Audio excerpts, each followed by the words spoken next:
Adi Elçiçek, sağlığa erişim hakkı gasp edildiği için yaşamını yitiren tutsaklardan yalnızca biri. Tutsaklığı 1999'da başladı. AİHM'in adil yargılamanın ihlali kararı ardından tahliye edilse de yeniden yargılama üzerine tekrar ağırlaştırılmış müebbet hapis verilmesiyle tutsak edildi. Üstelik bu dönem tahliyesiyle pankreas kanseri tedavisine başlamıştı. Ancak tedavisi yarım kaldı. Hapishanede hastalığının ağırlaşması üzerine bir dizi girişimin ardından Şubat ayında infazı 6 ay süreyle ertelendi.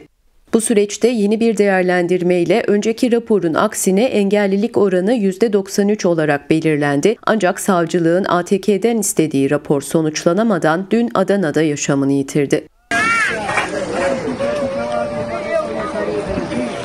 Mezopotamya Ajansı'na konuşan avukatı Mehdi Özdemir, uzatılan prosedürler ve keyfiliğin tutsakların yaşam hakkını ortadan kaldırdığını vurguladı. Hapishane sürecinin müvekkilinin sağlığını büyük oranda bozduğunu vurgulayan Mehdi Özdemir, devletin sorumluluğu tartışmasızdır diye konuştu. Adli Tıp Kurumu ve savcılıkları işaret etti. Sağlık raporları bilimsel niteliğini yitirmiş durumda. Hasta mahpuslar objektiflikten uzak kararlarla adeta ölüme terk ediliyor. Bu infaz değil, ölüm kararıdır dedi.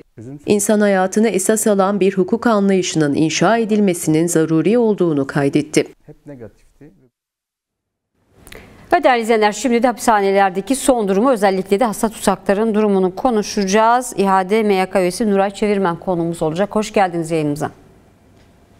Hoş bulduk. İyi yayınlar diliyorum. Evet, hasta tutsaklar aslında vicdanın, kamuoyunun vicdanını yaralayan bir durum. Ortadan kalkması gerekiyor. Özellikle de Kürt toplumunun beklentisi bu şekilde. Süreçle birlikte bu beklenti daha da artmış bulunuyor. Tabii bunu da konuşacağız. Buna geçmeden önce belki biraz veri alarak başlamak isteriz. Şu an tabii ki son dönemde yaşanan can kayıpları dikkat çekiyor. Hapishanelerde arttı son yıllarda yaşanan can kayıpları ve hasta tutsaklar ya hapishanede yaşamını yitiriyor ya da tahliye edildikten kısa bir süre sonra yaşamını yitirdiklerini gözlemliyoruz. Bunu nasıl ele almak lazım? Bu durumun sorumlusu ATK mi, yoksa yasal düzenlemeleri uygulamayan iktidar mı? Sorun nerede? Neden hasta tutsaklar tahliye edilmiyor? Yani aslında hani bu sorunu sadece bir kuruma yıkmak doğru değil. Aslında bu sistemsel olarak bir sorun. Çünkü yargılama süreçleri, cezaevine konulmaları, o cezaevinde tedavi haklarının engellenmesi, Adli Tıp Kurumu'nun tutumu vesaire hepsi bir bütün anlamda sorun teşkil ediyor. Yaşam hakkının önünde büyük bir engel, yaşam hakkı ihlalini meydana getiren bir sorun yumağı halinde silsile yoluyla devam eden ihlaller söz konusu. Çünkü bir kurumun devam ettirdiği ihlali bir başka kurum da pekiştirerek devam ediyor. Yani engelleyici noktada durmuyorlar. O nedenle de hem sağlık hakkı ihlalleri meydana geliyor. Bunun sonucunda da yaşam hakkı ihlalleri meydana geliyor. Hadi Elçiçek'i gösterdiniz demin ekranda. Gerçekten biz de sürecin çok yakından takip etmiştik. Tahliyesi için pek çok girişimde de bulunmuştuk. Basın açıklamaları yapmıştık. Gerekli başvurularda da bulunmuştuk.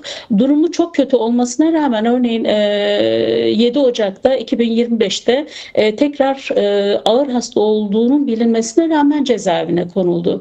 Şimdi böyle bir insanın bu durumda olan, ağır hastalıkları olan, kanser olan, hapishanede yaşamını devam ettiremeyecek insanın tutuklanıp tekrar cezaevine konulmasını yaratan sistemi mutlaka sorgulamak gerekiyor.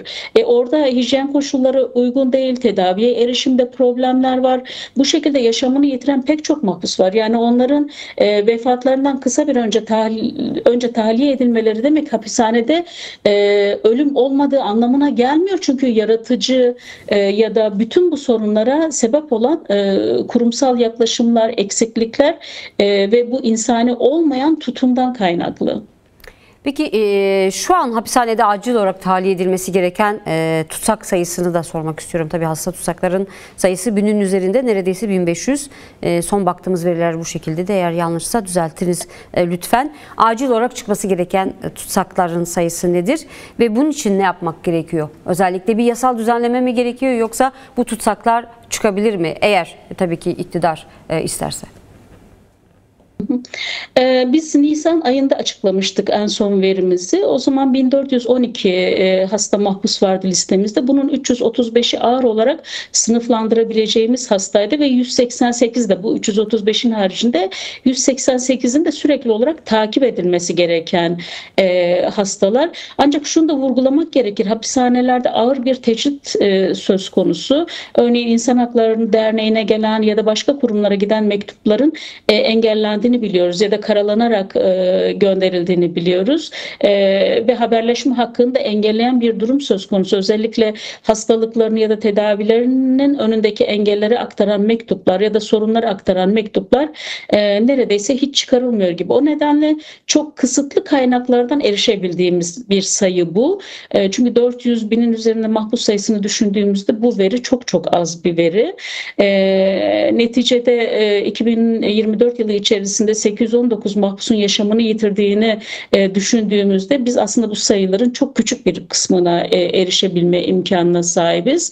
En son verimiz işte 335 artı 188 mahpusun durumlarının sıkıntılı olduğuna dair ama 335 mahpus ağır olarak nitelendirebileceğimiz, sınıflandırabileceğimiz mahpuslar.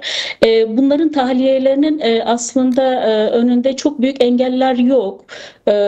İstese aslında bu mevcut iktidar hasta mahpusları çok kolay tahliye edebilecek güce de sahip ve yasal olarak da böyle düzenlemeler var. Ancak mahpusların önüne pek çok engel getiriliyor. İşte onlardan bir tanesi de idari gözlem kurulları. İdari gözlem kurulları tarafından tahliyeleri engellenen mahpusların içerisinde hasta mahpuslar da var. Doğal olarak hem özgürlükleri engelleniyor hem de sağlık hakları engellenmiş oluyor. Pek çok ihlalde bir araya getirmiş oluyor. İşte en son Bolu hapishanesine avukat arkadaşlarımızın yapmış olduğu ziyarette 37 mahpusun tahliyesinin engellendiğini hani biliyoruz. Bunların içerisinde 70 yaş üzeri ağır hasta olan mahpuslar da var. Pek çok mahpus aslında bu durumda. Yasal düzenleme isteyen noktalar da var. Özellikle ağırlaştırılmış hasta mahpuslar çok kötü koşullarda olmalarına rağmen hastalıklarının ilerlemiş ve yaşamlarının kıyısına gelmiş olmalarına rağmen tahliye edilmiyor. İşte Abdülkadir Kuday bunlardan bir tanesi. Yani Metris R tipinde herkesin gözünün önünde tüm toplumun bilgisi dahilinde yaşamını yitirdi ve tahliye edilmedi. O nedenle bazı konularda düzeltilmeye ihtiyaç var ama iktidar istese bugün hapishanelerde ağır olan mahpusları hızlıca tahliye edebilme olanağına sahip yasalar bunu gerektirecek düzeyde ayrıca bir düzenlemeye de ihtiyaç yok. Toplum güvenliği bakımından o şer kısmını kaldırabilirler. Bir takım düzenlemeler yapılabilir ama mevcut olan yasal düzenlemelerle de hızlıca bir tahliye mümkün.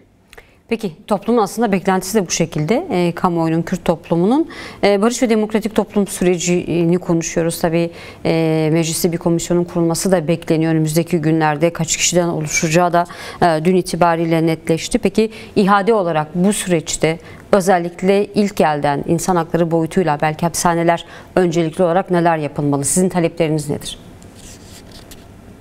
Yani demokratik toplumu hedefleyen bütün aslında atılan adımlar oldukça kıymetli ama bu adımın bütün toplum tarafından, bütün siyasetler tarafından sahiplenmesi gerekiyor. Çünkü demokratik toplum dediğimizde hepimizi içine alan bir durumdan bahsediyoruz. Olması gerekenden bahsediyoruz.